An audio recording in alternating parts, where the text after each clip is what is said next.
morena. Welcome to Saturday morning Kīanga with Gussy. My name is Gussy. As we said last week, Gussy's really busy with Te Wiroki Poipiripi, Christmas coming up, kids, mahi, and all that sort of thing. So I've taken on the challenge up until Christmas or after Christmas.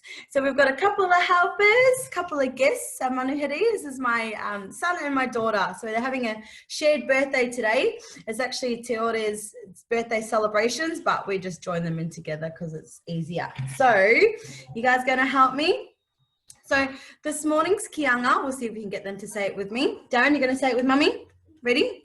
Say, he aroha, whakatō, he aroha, puta mai. If kindness is sown, then kindness you shall receive. Ano?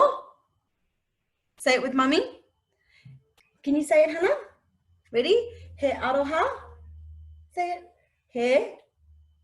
No, too shy. He aroha whakatō, he aroha puta mai.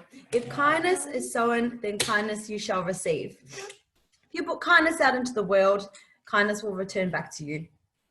Just like anything else. We hope you have a great weekend. Ka kite!